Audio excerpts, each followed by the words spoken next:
Welcome, welcome, welcome everyone to another episode of Walking with the Master.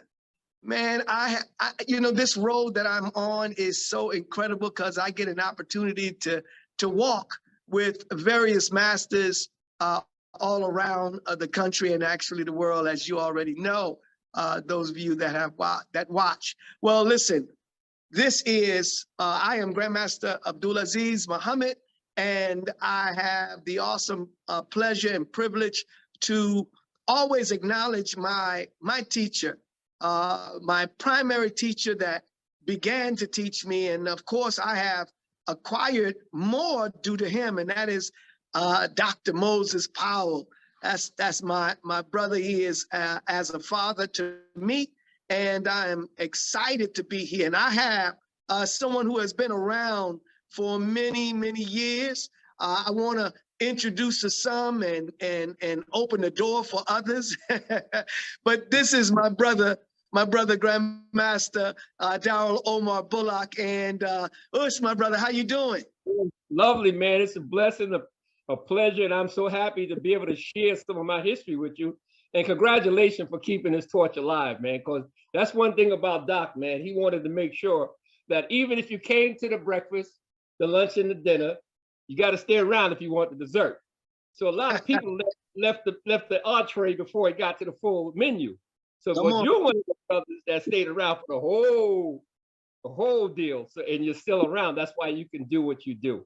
And it's my pleasure, man, to be here on this show to share with the community what's going on. So you can fire off the questions or whatever lead you want to take. Let me go, or you just go for it, bro. Let's do this thing.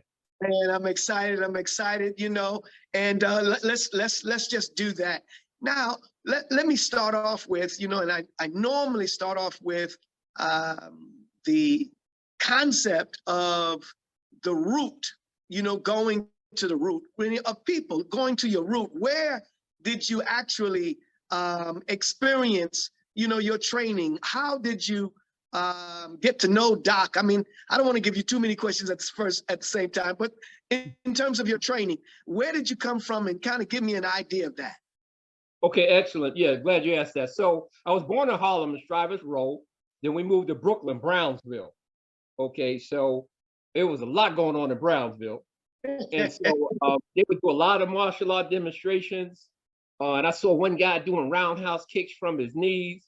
And I seen all kind of stuff, man. And, everybody can throw down in Brooklyn, and Brownsville especially, the home of Mike Tyson, right?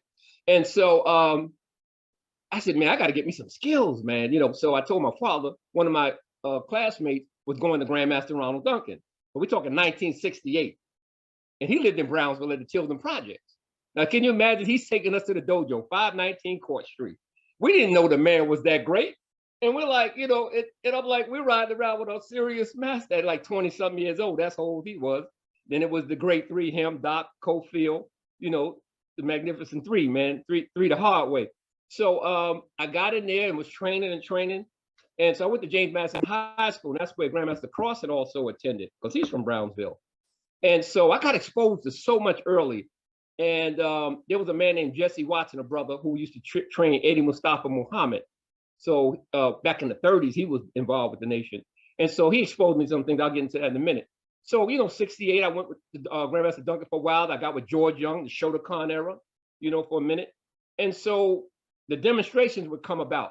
I think I was involved when, 1972, the Madison Square Garden stuff and the Americans worldwide of sports, seeing these demos.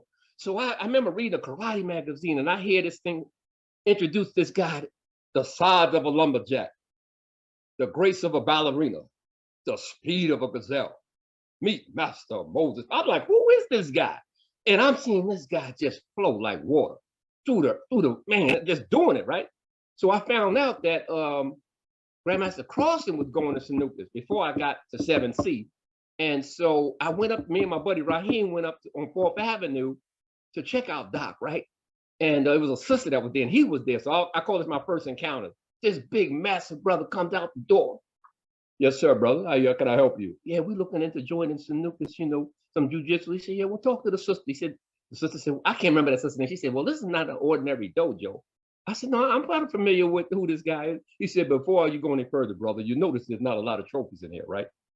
I said, yes, sir. He said, Because see, the trophy is the one you walk away from when you leave the street and you're still alive. I said, okay, sir. That's enough for me. And then he let us speak it on a class. And I'm watching this monastery, Pedrito, Speedy Wilson. Oh my goodness, this is like a monastery. You got the leg man, you got Pedrito, and I'm just they flowing with it. This is live. I'm like, and I see this massive mat. So at the time, I really couldn't even afford to go to Sanuces, right? I'm like, man, we just little young bucks. We got no money. I think Duncan clapped like $15. Sanuces was kind of up there a little bit, right? So then we went across the street to Professor V's school. Isn't this amazing? Across the street, we found out this is Doc's teacher. And we see this little Asian guy doing stuff on the board, using the board to do the lesson plan. I'm like, wow, how these guys across the street from each other, you know what I'm saying? That's what it was, right? So anyway, later on, as as we call the first resurrection phase, Saturdays at number 7, 7C. I got a lot of in close and personal stuff. Then once I found that at the time, Baby Sugar, Brother Bobby, was down with this and one of the top youngest black belts from Sanuces, I haunted him, man. I hung with him, followed him. I got on his gate and used to provide places for him to work out because I ran a lot of the community program. So anyway, that's one thing. So anyway, another encounter with Doc at number 7 on a Saturday. He would only show up when he had to because, he's always busy. And I'm walking down the stairs and they told Doc, don't let nobody come down these steps. That's your post for the day. I'm walking. This big master brother puts his hand out. I almost had to need the pen, bro. I said, oh, Lord, this is Master Musa. I said, and they said, nah, Brother Musa, he's an investigator. That's the brother, young investigator. He okay? He said, okay, brother, go ahead. Man, I like to die, right? I said, man, now I'm seeing this up close. So the story goes on further. So Grandmaster Duncan, Dr. Powell had studied one time with Grandmaster Duncan. A long time ago. They were friends and, then Doc moved on to Professor V. So Grandmaster Duncan gives this show and he asks me to escort him, watch his back. I'm like, how am I gonna watch a Grandmaster back? You're the teacher? He said, no, brother, I want you to watch my back and greet all my guests. Once again, here come Dr. Powell. Boom, boom. Yes, sir, I'm here to see Master Duncan. I'm like, oh, okay, sir. I said, Duncan, Master Musa. Yeah, brother, they get the greeting. I said, okay, there we go. So now I've seen him on the stage and I had these close encounters. Now, all the way fast forward from 68, I left to go to Marine Corps in 78. In the 80s, Doc winds up on the West Coast in Southern California. He knew me from back in the days from crossing and 7 and 7C. I don't know how I got in contact with either. It was probably by Anton Muhammad. I forgot how I got in contact with him. I'm driving him around Southern California because he decided he wants to open up shop. He said, you're going to be my guy for the West Coast on the Southern region. I said, no problem, Doc. You got to whoop me up into space. Don't worry, I got you covered on that. I'm going to get you right for what I do. I know you were sensei at the time, right? And so this other guy was with him. He said, who is this guy? And I was trying to get Doc on tape, just like I did Crossing, but he was moving around so fast. So ESPYN, whatever that thing, they got some good historical footage. He said, we'll get it done. And this guy kept saying, well, who is this guy? He said, don't worry about it. Shut the, you know what up. He said, he's a sensei. That's all you need to know. So we going around, and we go to this tournament in Oceanside, which is about 35 miles from San Diego. And this woman's got this big tournament. And I got Doc and one of my boys with me. And we said, I got the legendary Dr. Powell with me. We'd like to do a demo and then we're going to market our seminar. And she said, sure, he can get on up there and do a thing. He said, excuse me? He said, so how much you paying? so she was like, paying? He said, yeah, that's what I just said, paying. He said, well, you could get up there and do your thing. And he said, they could watch the tape. I don't do things for free. He said, Brother Bullock, let's get the hell out of here. Let's go get something to eat. So we left. And I'm chauffeuring the Doc. Now imagine, I seen this guy in magazines. I seen this guy at 7C. And I'm with this man on a personal brotherly, dropping the wisdom on me, man, live and living color. So that's the power of the mind. When you see things, believe things, and desire it, you will attract it to you. Here, I got the most legendary lumberjack ballerina gazelle in my car. Oh man, it was mind-blowing. Always my inspiration and motivation. So that's kind of one of the staples of my foundation of the learning and innovation, studying the pyramid. People don't even have the pyramid is so deep. Here's a guy talking about using a pyramid as a logo. Here's the West Coast version of that. I don't know if you can see that. from Anton. You know, there's the Sugaroo one, and there's the West Coast one that's got all the stuff on it. So, you know, like you said, if you study the root, you don't argue about the branches because you'll get the fruit. So you have to understand the root of all this, no matter how far you go into whatever you call yourself in your rule or your school of thought. Because one thing I know for sure, it's not the master who have many students, it's the master who create masters. Dr. Powell has created a lineage of masters. When you talked about DNA earlier, and I, unfortunately, what makes a grandmaster, you have some masters under you. Fortunately, I've had some masters under me, you know, to continue the legendary of my diversified background in martial arts. And jujitsu being a parent art, all the way back down to Ben Hassan, the tomb of ancient Egypt, Nubian wrestling, before the Japanese, this is what Doc understood. So he used the pyramid. So this is before the common era. That's how deep. And then to bring it into a system of rooted in tradition, combat orientated for a modern environment or urban environment. Street survival made simple. The art of streetology, brother. From the corners, the hall, the mall, the subway. Like he said, my stuff is road tested, brother. From the bar. And on that side, they had guys in Brownsville, Flugie, Old Man Papa San, Charlie Sparrow. Them was some real G's, brother. There was some real G's. And, Yes, and again, so that was kind of my exposure. So again, I began to train and just got exposed. Like in the West Coast, got a lot of that Filipino stuff, the Kempo stuff. And the beauty of Sanuces Rule Jiu-Jitsu in that lineage is that no matter where I went, I had such a diverse foundation. I would have to go to 5 different schools to get what Sanuces Rule would teach, whether it be Aikido, which I studied, Aki Jiu-Jitsu, Hakaru Jiu-Jitsu, Kempo, Shurin Kempo. I studied all that. Doc taught all of that, Shotokan. So that shows you how diverse and holistic ecologically this man's system was, from a strong traditional foundation to a modernized system to always evolve and be adjusted as we grow and go and evolve in society. And so I learned those lessons early, so I would put the work in. And I remember reading Doc was a green belt instructor, so was I. In my time, and probably yours too, we were more concerned about learning than rank. You follow me? I tell everybody, my mother whooped me with black belts, so I wasn't too happy to get one of them right away.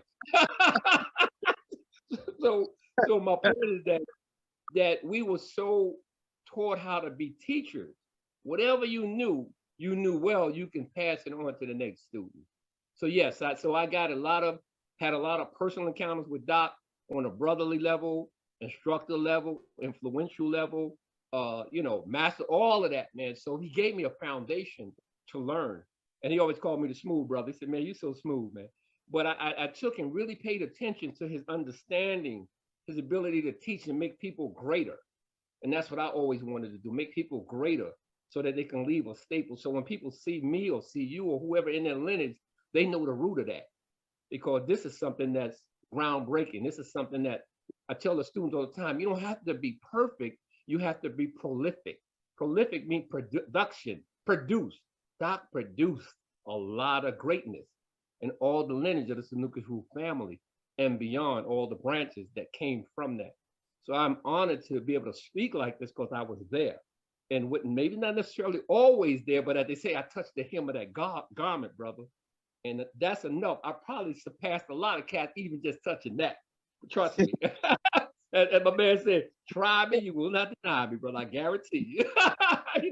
So yeah, so that's pretty much it. So I got Shotokan background, Kogaroo Ninjutsu, lineage and influence from Sanuces Rule, as well as, of course, Sugaroo, that's my guy. So, but yeah, so it honorably mentioned, I talked with Professor V informally and would ask him questions, and he would always say one lesson built on another. Me being a military man, I know how important that is. When you learn one thing to get promoted, you have to have time and grade to be ranked to the next level. He said, I'm one of the first guys that used the chalkboard. I said, I remember that. He said, because I wanted to make sure people mastered the stuff before they got to the next level, the lesson before they moved to the next level. And so I used to tell everybody, all the Shodan is mastered fundamentals. And the thing I remember, Doc's wisdom would always peek in my head. He said, you're going to love this one. He said, the man that knows 99 techniques is good. But the man who mastered one is the one. Because out of one comes 99. That sounds like something we know so well. 99 attributes and there's only one. Now this man's talking like this in that language. I'm like, wow. You know, I said, this is deep. So out of all the diversity of the schools and the rules that have evolved, there's only one Dr. Powell. I mean, and it That's right. is us with becoming who we are to give homage and respect to those instructions. And it's our obligation and duty to take it further, because that's what he would want to see. You know, okay, I see all that stuff you guys are doing. Show me something, brother. You know what I mean? Show me something different, or show, right? That's his mindset. So that's kind of what led me to this awesome journey, man, and just keep learning, be a lifetime master student to learn. And I would watch you, like I said, I remember you in Madison Square Garden doing demos, you and your brother running through the halls of Madison Square Garden, down the ramp to get on the stage, Pedrito on the stage, Brother Leslie, Louis 17. I was watching all this, man. You know, Oriental World Self-Defense, and oh man, it's crazy. And then who else was it? It just was amazing observing all of this, man. And then watching my main man, Soki Little John, Komite Ru. Man, I remember watching him do I think it's Die Conquer show. They called it Rising Sun, that kata that go up like that. He would tear it up, man. And man, Yes. Grandmaster talked the other day about the fighting stuff. And I said, I gotta master this reverse punch and spinning backhand and his hook sweep. Because when I come through, I'm coming through Komite Ru style. I took that boy, I go through him, brother. Ain't no retreating. I'm blowing through you. And that's that Shotokan again, right? And then Doc, the angles, you know, the angles of how he moved and his touch and go. So a lot of people know me, they say, you always say touch it like it's hot, drop it like it's hot. I said, well, that came from Doc. Touch and go simply means this, back to your DNA and your natural autonomy. If you touch something, you don't say it's hot, you move your damn hand because it's a stimulus response. So if I put my hands on your garment or you put them on me, it's gonna be like it's hot. And you're gonna be the one on fire. so that's the, because if you have to think about it, too late. Go ahead, I'm sorry. Yes. No, it's good. Let me ask you now, because I wanna get for being with you know, Grandmaster Crossing, you know, tell me about that with you and getting with him and doing what you were doing. Okay, so like I said, Doc was always on the move. It was hard to kind of catch up with him, but no special occasion. So again, Grandmaster Cross is from my neighborhood in Brooklyn. So he was training in a basement in Brownsville with one of my friend's cousins. And I'm watching this cat at 14, 15, 16 doing all this stuff. I'm like, who is this guy? Well, I go to this guy named Master Moses Powell. Man, could I get some of that? So I know you go over there to Duncan and George Young, but we do something a little different with our rollout and the way we strike and flow. I said, well, how do I get some of that? So they said, well, you know, first of all, you're going to have to get your endurance up because we train hard. So we would run at Betsy Head Park, you know, because endurance is your insurance. So now we're talking 68, I started. I went to Marine Corps in 78. So I graduated in 74. So there was a lot of years. So I'd say from 72 to about 78, I was really with him. You know, I would provide him places to train because he didn't have a dojo. So I was part of the New York City Housing Authority. So I always had access to community centers. So in 78, I went to Marine Corps. I was pretty much first or second degree black belt. And I came back to see him. This is funny. So my buddy said, you know, man, Sugar, man, he all over, man. He got a place on Clarkson. I got to take him to see you, man. You're a young Marine now. So we go to see him, 1106 Clarkson. And he said, Brother Bush. So I go in there, I walk in the door, my man, he all hyped up. He said, hey, man, tell Sugar, man, one of his students is here. So this big guy, Michael Black. Yes, sir, brother. How can I help you? I'm like, oh, Lord. And he said, Grandmaster, somebody here said, oh, man. He said, come on back, man. We get to talking, right? I said, man, you really, he said, let me show you what I've been up to. So he showed me a demonstration. I said, man, can I get one of them patches? He said, nah, brother, not right now. I can't do that. I'm like, man, I've known you since high school, man. He said, yeah, brother, I understand, but you know, you're gonna have to earn this one. I got to give you the foundation and the blah.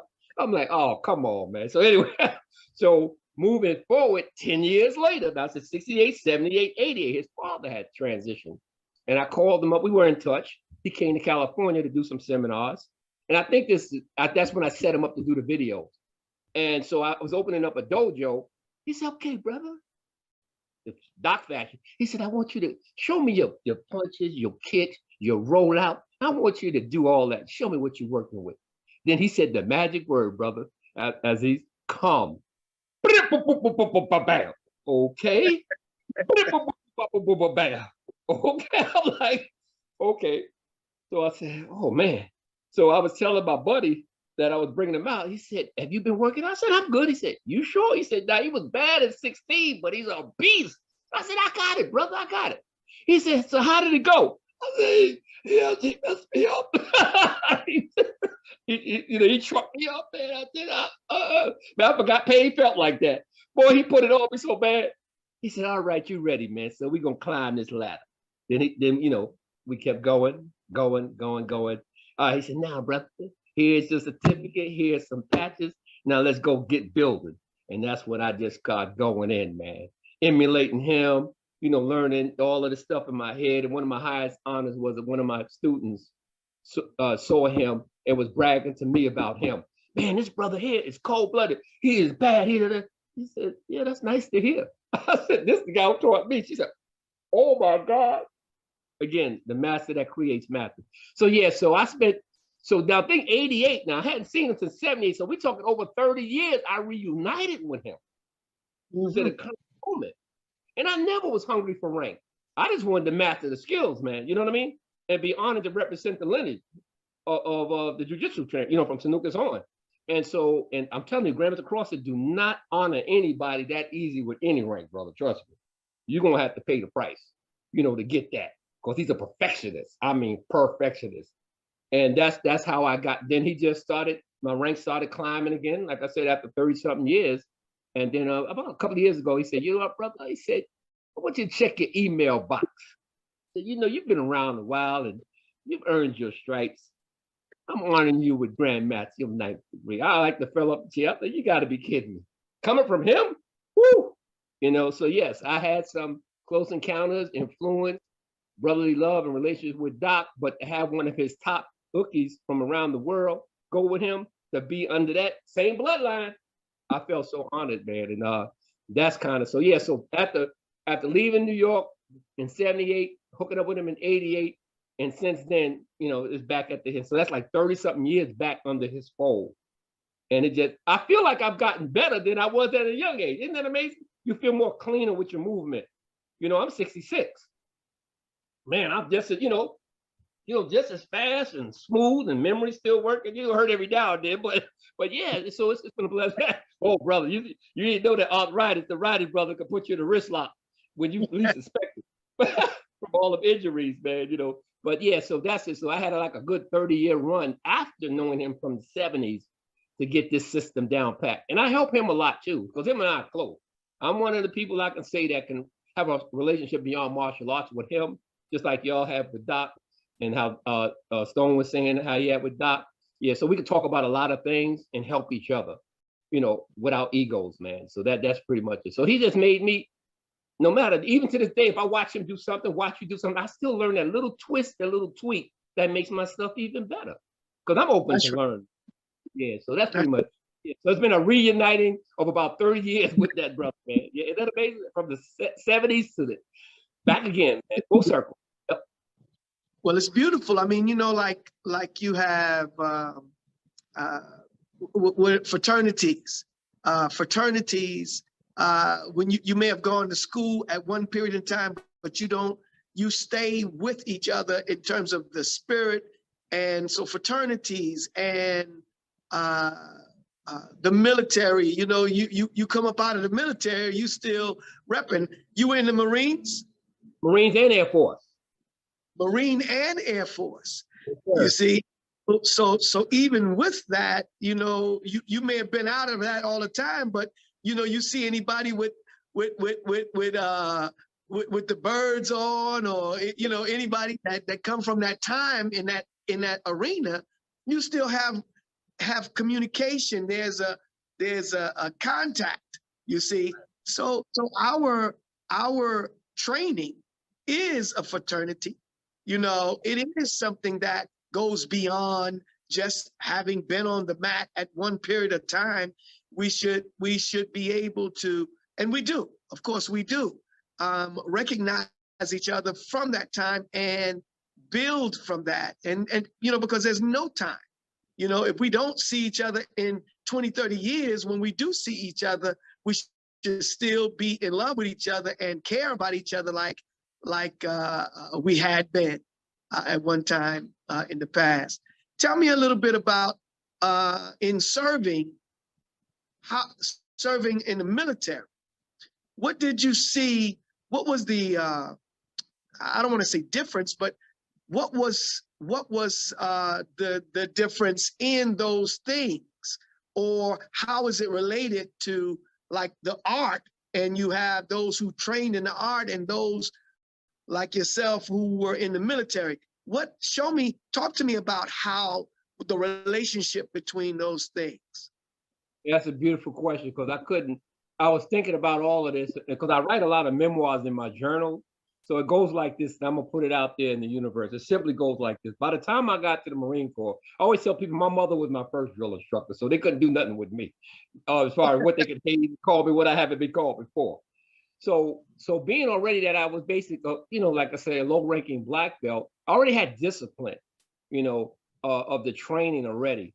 And it goes like this, brother. I was an FOI before a Simplify.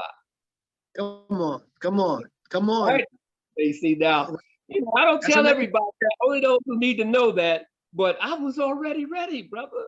So they just kind of smoothed out some of them edges that I thought might have been a little rough. So I'm already well locked in and trained and following general orders and moving a certain way. So all of that training just made a smooth transition for me. So what had happened, I used to train people to go to, because I wasn't going to nobody military. I was kind of like Ali, man. I ain't interested in none of that. You know what I mean? I'm worried about them guys in Browns with my neighbors. That's the VC around here. They stick you up, rob you. I ain't worried about across the water. So when things in the 70s, things kind of I was working for the city. And I said, you know what? I'm gonna get out of here, man. Ain't no real wars going on. It's already been through war in Brownsville. So let me go ahead and join Marine Corps. I'm already in shape, running 3-5 miles a day, working out since I was knee-high to a curve, getting people in shape. So I did that. And so that really helped me even solidify my close quarter and combat training at another level, from that perspective. And what was so funny, I would meet a lot of guys that were martial arts in the Marine Corps. I was teaching drill instructors after I got out of the boot camp that were from New York, that studied with Earl Bennett, studied with, I think it was mainly Earl Bennett. Yeah, Shotokan cats. And they were teaching the recruits that came to boot camp in San Diego, but they have a Paris Island one I went to, and there's one in San Diego. And so I was teaching them guys, man, before the Marine Corps had a real curriculum. And they were really excited about it. So it made me ready to really learn. I was ready already because I had early training from 7 and 7C and all the avenues in between, brother. I already was qualified, to follow instructions, lead, what they call a non-commissioned officer, the ability to follow and lead. So that was already built into me, from a submission to a greater power to the ones that's in front of you that represent power. So it just made me a better guy. I was already ready. So so even today, I teach, I created some curriculum that's, again, rooted in tradition, combat orientated for urban environment, that deals with from edge weapons to weapon retention, disarm, this, all the stuff, just like what we're already doing, but today's standard, because a lot has changed. Everybody think they're an MMA guy. They're going to choke you out. They come in more than one, right? And they got weapons. So I kind of got really heavily into that. So I was able to blend that with what I do now, what I call urban combaters. And so, yes, so all that training made me a better Marine, and I was already pretty much qualified. It just added to my toolkit. So it really, really prepared me. I didn't lose myself. I knew who I was, who I served. Although, I took that oath for that particular training, I'm still who I am before I got here. So it just made me even stronger with understanding that, so, and again, just going back to Doc said, hey, fight one man like you fighting five. That's my mindset. Oh yeah, that's a good story. When I came to West Coast, the Marines and these Filipino guys, Professor V's Filipinos, I got some of that good combative screamer out here, but woo, rough stuff, man. And so they would say, man, you're doing overkill, man. Your techniques is overkill. I said, overkill? Where I come from, brother, you don't know how many people with him, and you don't know what he know. I mean, come on, man. You know, and I'm gonna fight one man like I'm fighting five, like Doc, the Supreme Grandmaster said. And then he said, you said I overreacted because I did all these things. I don't know who was with him. So that's been my mindset from day one. You know, I mean, I feel sorry for the guy who just by itself, but I mean, so that's so yeah. So the military whole concept with the previous training had taught me was about preparation, responding, and deploying. And you can relate to that in the position you in today. You know what I'm talking about. Yes. Prepare, respond, deploy, right? Preparation compensates for the lack of skill or talent. You don't get ready, you stay ready. Yes. So I know coming in the Marine Corps. So it just made me a better Marine. Then I went to the Air Force. I learned disaster preparedness, ground security force stuff for emergencies and stuff. That was a reserve unit. And that was good training. So I just combined them all together, and it made, and when I send you my bio, I'll send you some stuff. It has all that in there. But yeah, so it definitely, my earlier training really made me really sharp. It was easy. It was easy. It was it just made me a better guy. But I was already ready, you know, to get down with the get down. Let me ask you this now. When it comes to what is the difference now from students today and students in yesterday when we started?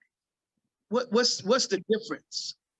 Well, we call it the blood and gut era because there was no pads. You know, I don't think I ever wore a mouthpiece. Just keep your mouth shut. You know, right? Your jaw broken. So groin cup maybe. No pad, no holding back. Here's another one of Doc's favorite was. What you gonna feel in here?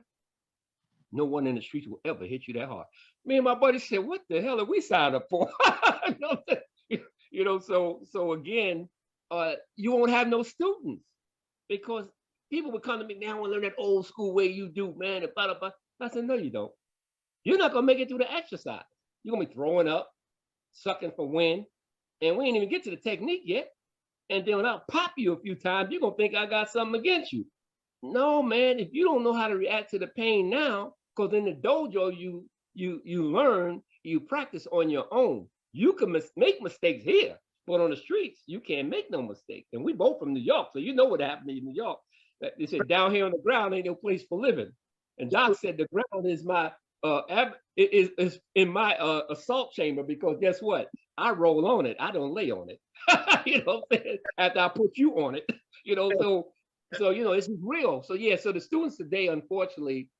And I, not to slight some of the teachers today, but we have to blame that on some of them too. You don't know what you don't know, Brother Aziz. You don't know what you don't know. A guy could be good, but can he teach? Right. You could be the baddest guy on the planet, but can you teach? That's a skill. Yes. Right? That's a skill. Yes. Yeah. So that's one of the things. But the student people just too busy. Martial arts is like having a PhD when you get to the beyond, whatever. Nobody wants to put in the time no more, man. Nobody wants. So it's hard to get a good student to commit like that. And again, we didn't have all them pads and stuff. Good thing they got better equipment. So you can kind of modify the feel on what it feels like to really get attacked and take a blow.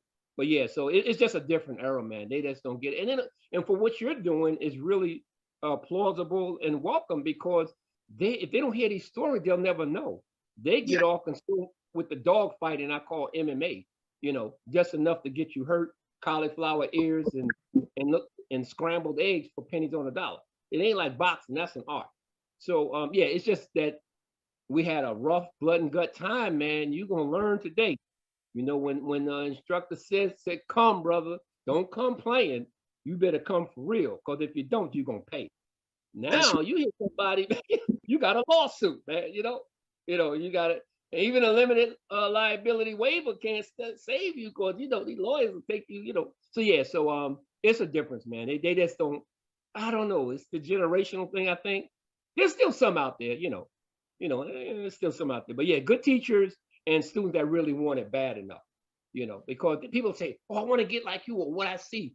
You got to put in the work, bro. It ain't a crackerjack box thing where you just get the prize, man. You got to put in the time.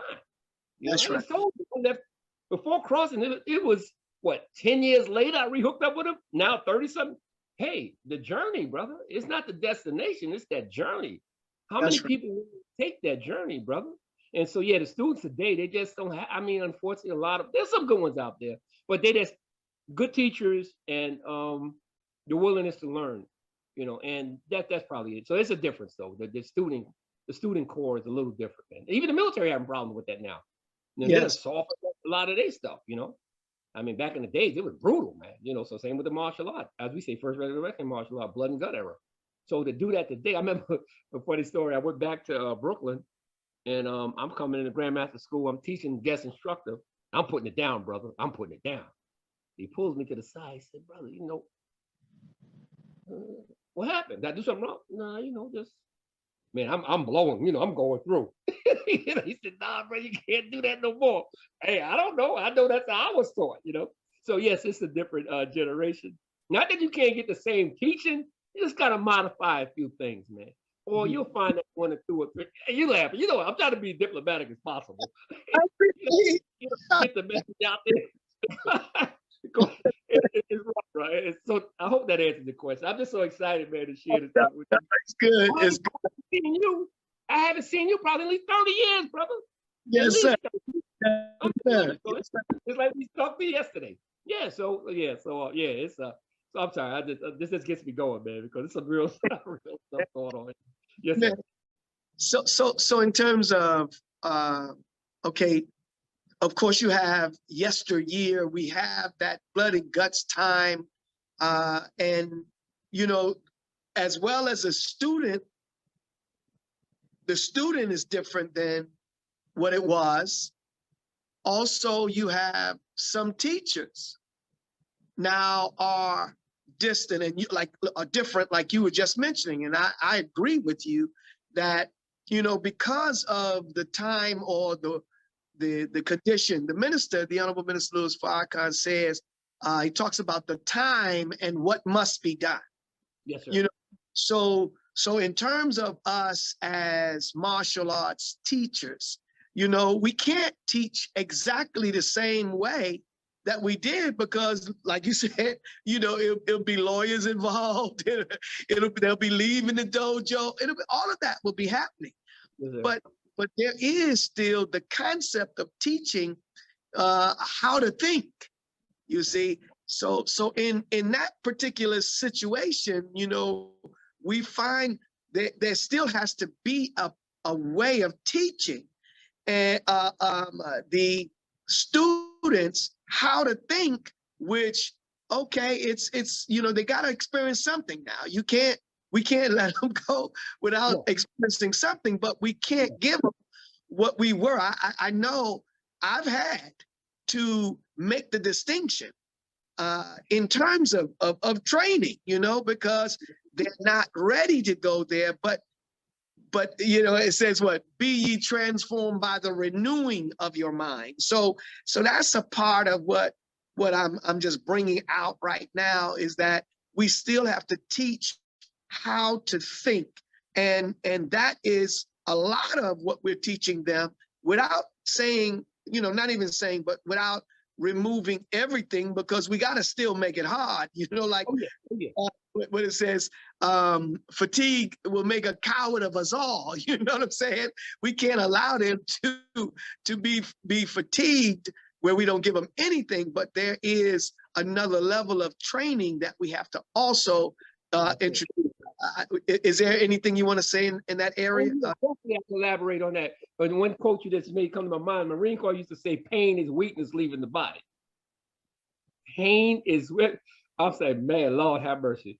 So you're right. Today, because the way we were trained, fortunately, on a positive note, there's more materials, technology, and historical documents to help you craft a more suitable instruction for anybody that comes to your class. And I pride myself, I've taught people who were handicapped, blind, no physical skills. So again, you can't blame it on the student, it is the teacher. So yes, and so one of the things I've added to my stuff as I teach personally sometime or do seminars is the combat mindset. because it is a mindset. Yes. Can you really not only stand it maybe happening to you, but can you really put it on somebody from what you've been practicing to do? Because once again, you don't know what they know. And you do a Osoko Gary or any kind of Nagiwaza throw on somebody on that concrete, you can kill somebody. So, when to turn it on, when to turn it off. But so the mindset, and so Doc would say, you might not have been in combat, but you have to been taught by someone who has. And that's what we're talking about. Right. That's So our blood and gut era, we paid the price to be able to explain to you what you're about to confront. And again, there's better equipment. I mean, just think when we learned, brother, other than Professor V, there was no, you came in the dojo the next day and you better remember the last technique from the last class or you're going to be in trouble. Right. right. Because, right. You're going to go ahead. Yo, brother so get up there, man. Boom. What? You forgot? Come over here a minute. Bam, right?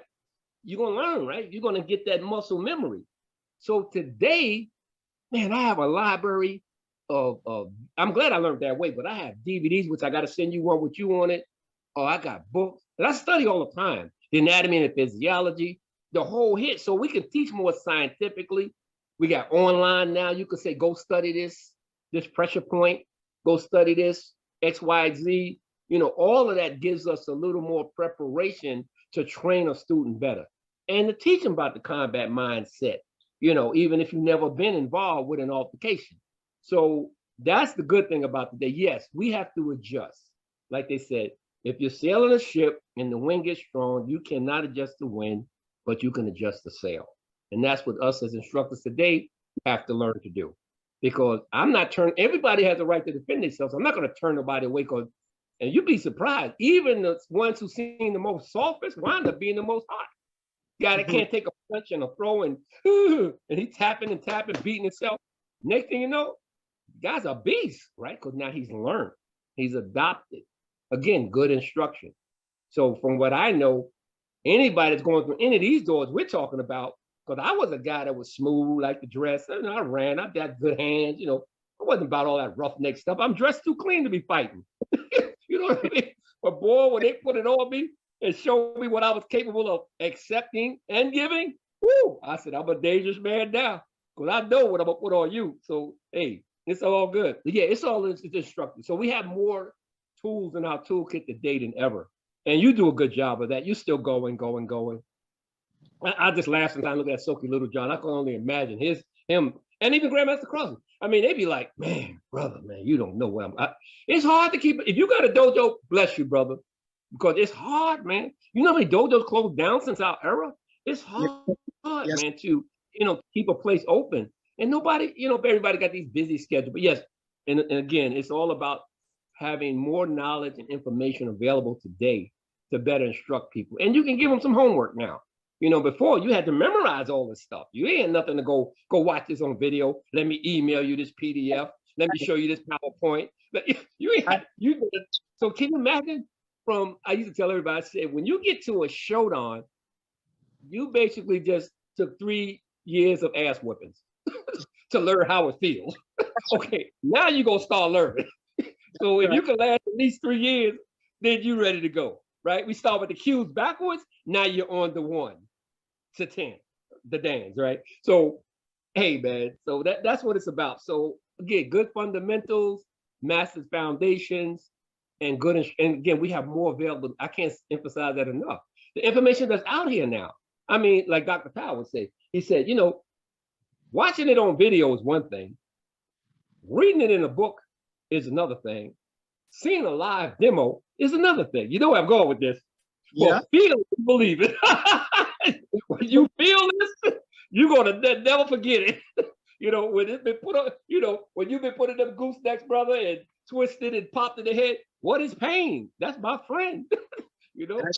So again, we got the information, man, and you're continuing with this, what you're doing now. Can you imagine if they had this back in the days? All of the, oh man, from all of the thought leaders, the teachers, man, we got the technology. So I always say it like this. We all have a right to defend ourselves. I've always looked at martial art as the idea that we were created with this massive ability in this body to have choice over the animals. Learning martial arts gave you the mental integration of how to take your body to be formed in an artistic way to a lethal way, because you with you all the time. So I never took that for granted. So I have transferred my skills from the business world, life, defending myself, the whole thing. And usually people ask me, how many fights you been in have you ever had to use it? I said, I'm glad you asked that question. You know what the funny thing is? In the words of the old Bruce Lee, he said, I learned how to fight so I don't have to. Because first of all, we don't fight. Ain't no fight. You know what I'm saying? Number one. But the most important thing about that story simply goes like this. As kids, we tried everything on each other. But my biggest challenges in fights was always with friends and family. Never the strangers. And I got a 30-year background in security. I done been in some situations, brother. It's always the people closest to you. You know what I mean? You don't walk away from them. You want to go back and forth with them. Even my own brother, right? Oh man, Mr. Sensei, Guru, Master, that stuff don't work. I'm saying, brother, what are you talking about? Man, I got this stuff. He went to attack me, man. I'm telling Bobby. I'm like, I tried to tell you this ain't play boxing, bro. You know what I mean? So yes, but I've been in some situations. Oh yeah, you know, you Brownsville, brother. Whoo, it's no joke, man. You better be situation awareness, you know, because somebody tried you. And just think the average guy was like a Mike Tyson back then. Think about that. People forget that. Everybody could fight. So they didn't care about no black or no karate. I seen fights for karate versus boxing on the street. Street fighters against martial art on the street. Yeah. Yep. You know, in fact, that's a very good point. See, but there's a difference. See, society has changed. See, the baddest guy, the one who was the leader, was the one who was capable of fighting the best with his hands. You see, so, but today it's just the one who shoots. You see, the baddest guy is not the one who is leading the game. You know what I mean? But so we went from a time when it was real, you know, do or die. It was right in your face. It was, as Doc would say, eye to eye. That's what was going on back then. Now today, you know, you don't have to be courageous. All you have to do is be somebody who don't have any problem. It's no courage to shoot somebody. Pull a trigger and the bullet do its work. But before, it was how bad you could physically take out somebody.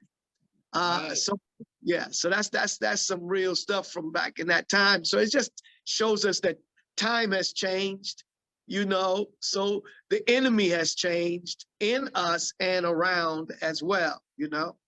Right. And Doc said, I remember when the last time I was with him in California, in LA, he said, you know, the problem, we were in my car, he said, you know, these brothers think when they made one gun, they only made one. Huh. He said, it ain't no fun when the rabbit got the gun. Now the hunters run, right? You know, touch, talk, and take it. If I could touch, talk, I can take it. So it's made for distance. So if you pull it out on me and I say, why you want to do that? That's all you're going to remember, because you a fool to stick it in my face. But yeah, so you're right. So they shoot out here. LA is out of control now, man. But you know what? Guns is one thing. I had an uncle from Chicago that was a blade man. He used to tell me, knives don't miscut, jam, or run out of bullets. And you don't hear feel it. He was there, Chicago man, right? And so I really trained harder probably against edge weapons than pistols, because, you know, we out here with the Hispanics and not knock them, anybody a blade you can carry legally. And so stabbings and the edge weapons, some of us have had good training in that, but that's a training that has to constantly be renewed and revisited, man, because the jailhouse cats with the sewing machine stabbing, you know, it's just real, man. So we used to do a lot of red marker training, put the white shirt on with the red marker to show you the reality of what a blade can do to you, you know. So yeah, so it's definitely no more hands, man. No more fair ones, man. That's over, you know. So yeah, it's a different mindset. That's why I talked about earlier about the combat mindset. And even if you pick up a gun, you know, I've taught weapons too. I mean, literally broken bottles to machine guns I know how to use. And if you do put one in your hand, just like any weapon outside of your hand, of your natural born weapons, you better learn it well. Because, you know, in Brooklyn, here we go, Brownsville, the coroner, the man who pronounced people dead, said he has found many men with their guns still on them, brother. Dead. That's right. So That's right. just cause, right? So, you know, that you have to be mindful of that when you're teaching your students. And my whole thing in my teachings, and you as well, as long as your hands is in plain sight, I don't feel you pose a threat to me. You know, I mean, I'm not going to underestimate you, but Right. as you scratch and all that, I've seen you do some demos about, you know, inside the temple, and, you know, when somebody go to reach for their stuff, the hidden stuff, they try to pull on you, surprise you. Yeah, so that comes in that verbal stuff too. Hey man, how you doing? Hey man, dang, didn't we do time together? How's your mother doing? That took control of your mind that quick. And I know my distance from you, you know, with that verbal piece, de-escalation, or kind of mess with you mentally. So yeah, so it is different, man. It's dangerous, very dangerous, man. Even driving a car, carjacking, you know, all this active shooter stuff. So one thing I'll get to you offline about that, the thing I've added too was people profiling. We've done that. We'll go into that offline, but being able to watch people's actions, unspoken communications. Mm-hmm. When you master that, you become a natural facial recognition person. And I know you have a lot of experience in that. So a lot of times people miss those cues before it gets to the weapon part. You can kind of tell in a crowd, and I'll send you information on that. You can watch stand at Grand Central Station, almost pick out somebody that's suspect, and not racial profiling. Just there's a dynamic, a way the body moves, you know, That's certain right. things. They teach that in the Marine Corps. They teach that in the military too. When they go overseas, you know, how to see if somebody's covert, you know, and about to do something crazy. Because it's no one size fit all with that. It can be a baby to a female that come blow up Yeah. the whole place and take you out. You know, Right. so those are the things that's, I mean, the physical stuff is good. You get the mind-body integration, but this is what's gonna save you in that Come on, gut. man. You know, that feeling is gonna really save you. So yeah, so it's a wonderful time we in. And I just like to grow and learn, man, and keep going, man. And I was so blessed to come across the path of so many goodness. Remember Brother Lukman? Yes. Lukman? Yeah. Yes. So that's another funny story. You know, so me being the representative of Doc, always bragging about Doc, right? I go down to Shepherd Avenue. I think Anton used to go there too. They call it the hole at Shepherd Avenue, East New York. So the brother that taught Eddie Mustafa Muhammad in boxing, he saw I was really into martial arts. So he introduced me to Brother Artemis, Matthews, Carl, and Lukman in his little dingy basement with sawdust match. Only 2 belts, black or white. I'm like, what is this? The brother comes, gives me the greeting. Come on in, brother, you come recommended. If you notice, there's not an observation in here. You only see 2 belts.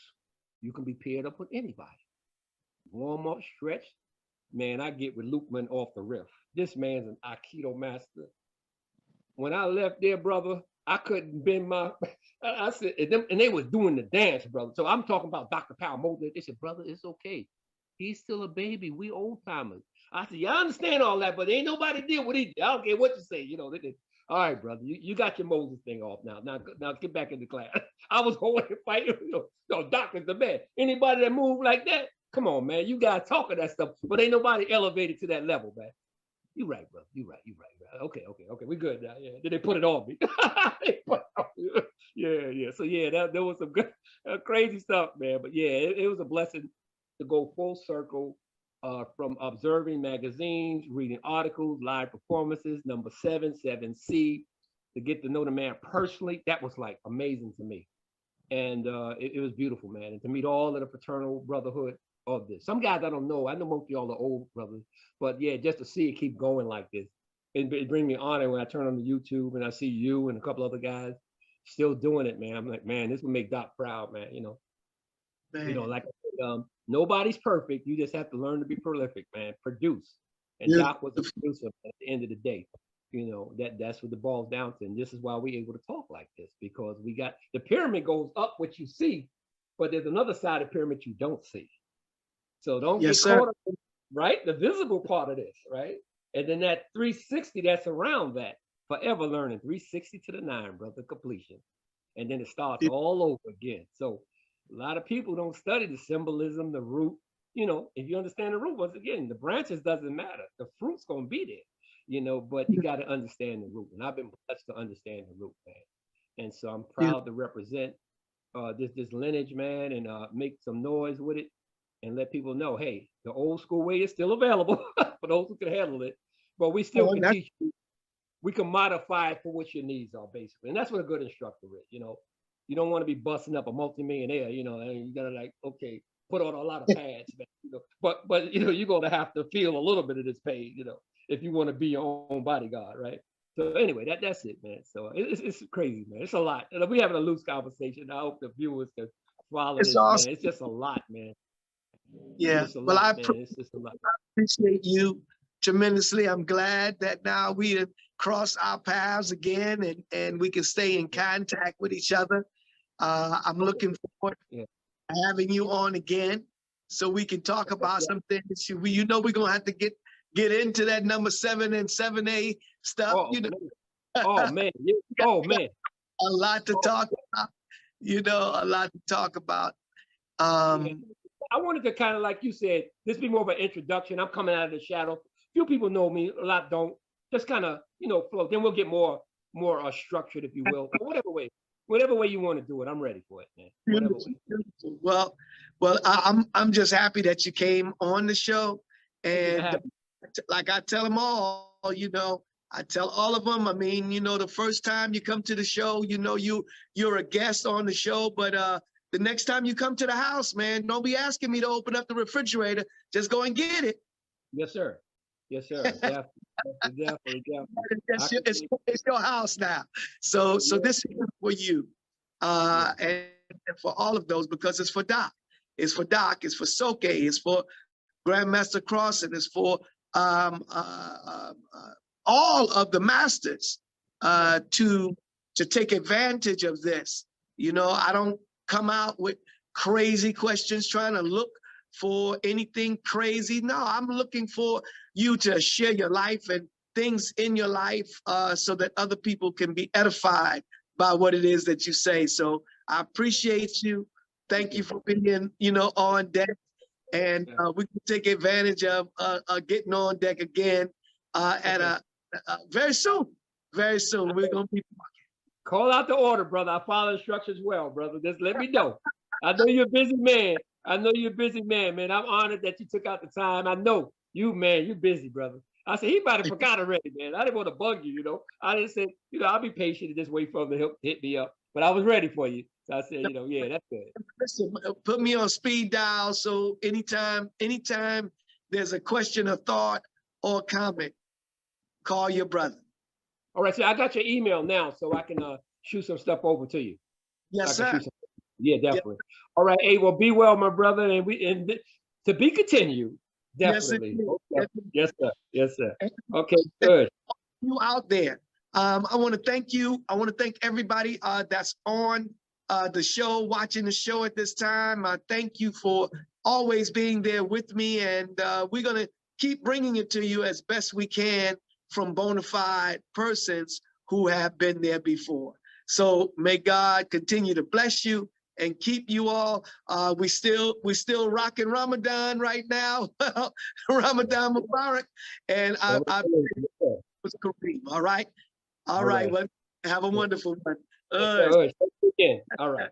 Welcome back, Master Andrew, to all of our listeners and our viewers on the Grandmaster Abdul Azziz Walking with the Master YouTube channel. We'd like to welcome you to another segment with Master Andrew Reed out of Naples, Florida. The previous week, we were discussing stress and its effects on our health, how to combat those effects on our health, and how to deal with the stress. So we're going to continue that conversation because obviously everyone gets stressed out at some time or another. And some of us don't really know how to deal with the stress in our lives and are suffering from ailments. So we're going to have a little discussion about it. In just a moment, I want you to make sure that you click subscribe to this channel. And please don't forget to leave your comments and give us a like, okay? Appreciate you being here. And I'm going to open up this call to Master Andrew. Welcome, Master Andrew. Greetings and blessings, Sister Aziza. As always, I'm so blessed and privileged to be here with you. Like, It's a blessing.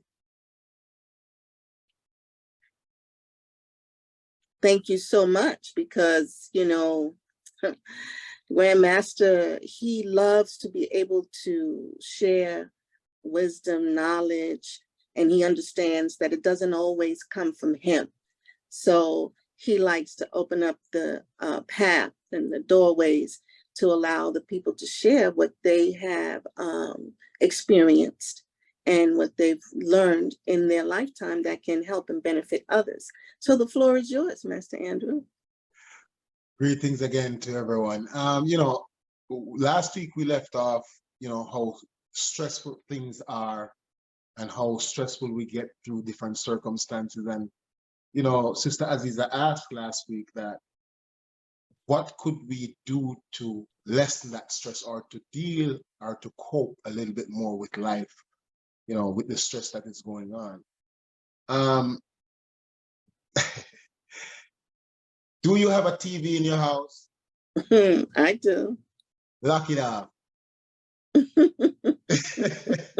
It sounds a little bit straightforward, but choose what you watch on TV. It's same thing that goes with martial arts, the same thing that goes with food. The table is set before you. You eat what is good for your stomach so it don't upset you and you don't get sick. Television, it's entertainment. It's never supposed to be taken personally. It's entertainment. So that's one of the #1 things. If you cannot fix something, why stress about it? Yes, sir. Yes, sir. You can't fix it. You can either do 2 things. You can ask for help or you can leave it alone. Yes, sir. I remember you saying that. Yes, sir. You know, if you ask for help and you don't get the help you need, it is not for you to carry that load. Yes, sir. You know, I mean, a lot of people have different personalities, but you can't do everything. You know, I was talking to you, Sister Aziza, a moment ago about the rising of prices with food. Now, for me, I can fix it. You know, I go and I make a floating garden and I'm going to plant my food because I don't understand. And that would be my stress that I'm fixing. Yes, sir. So you have to understand what stress do you have that you need to fix. It could be anything. I mean, we're all different people, different experiences, but it could be anything. It could be what we would consider small, but it's big to somebody else. Right, right. And what's small to them is huge to us. Right. So, well, you know, the thing is, when you mentioned that, when you talked about how high the price of onions have gotten, you know, that, like you said, you could fix that, but I'm telling you, that's a lot of people's stress, the cost of food. I remember so many people talking about the cost of eggs and how, man, it was just, you know, one person called me one day and said, man, I just went to the store and had to spend $10 for a dozen eggs. So, and you're telling me the onions were $10 for like 3 onions. So yeah, all of us need to learn how to do what you're doing though, because the price of food going up is stressful for mostly all of us. I do think that being self-sufficient is the future. Yes, sir. No, you're right. When you look at the way everything is set up in combination, you have to think out for yourself. You cannot follow the crowd. You got to think, if you are literally in your house right now and you lose power, everything goes. Yes, sir. If you lose power, your internet is gone. You can't communicate no more. Right? All the boosters for the cellular phone are down. And how long are you going to have your phone? Mm-hmm. How long does the battery last? So all these things are, you can look at it any way or anyhow. All these things are making us so comfortable. We're comfortable. We're just comfortable. We don't have nothing to worry about. There's gas in our car. There's light in our house. Oh man, when we need it warm, we're warm. When we need it hot, when we need it cold, we have everything. But isn't that one of the sharpest things can be held over everyone's head? Oh, absolutely. So you have to learn how to provide for yourself. Yes, sir. Believe it or not, the times are coming, sister. Oh no, the times are here. The times are here because, even when we look at what's happening, all over the world. Our minister talked about the war of Armageddon. This is not just, some idle talk, but people are experiencing things and have been experiencing things for quite a while. Look, how stressful could it have been for someone in California who hardly ever saw any snow to have snow above the roof of their house? How stressful could that have been? Were they prepared? Did they have what they needed to survive? Were they able to get out? These are definitely some serious times. And if we're not thinking about it, if we never have thought about it, if we've done nothing to prepare for it, we're going to find ourselves in a very bad situation. And this is not to stress anybody, but it's like you said, if you can do something about it, then do something about it, and that will alleviate your stress.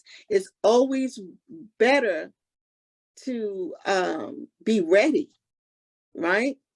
Instead of having to get ready. We need to get ready right now so we can stay ready. That's it. When you look at, when you don't have the gas prices going up, and we're hearing that there's less gas. So it's gonna run out one day. It has to. Come on. Because in the original plan was to get enough and know enough knowledge so you can help and sustain yourself. So we have to learn how to do things, and don't be afraid to do it. It's all about life. So yeah, let's get together and start learning how to do things, and that alleviates stress. You're outside working and it alleviates your stress, but you're producing more for yourself.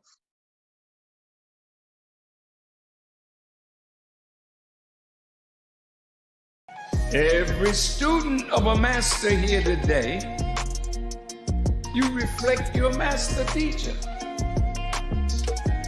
You want to walk like him. You want to talk like her. But you start by having an object in front of you that you admire.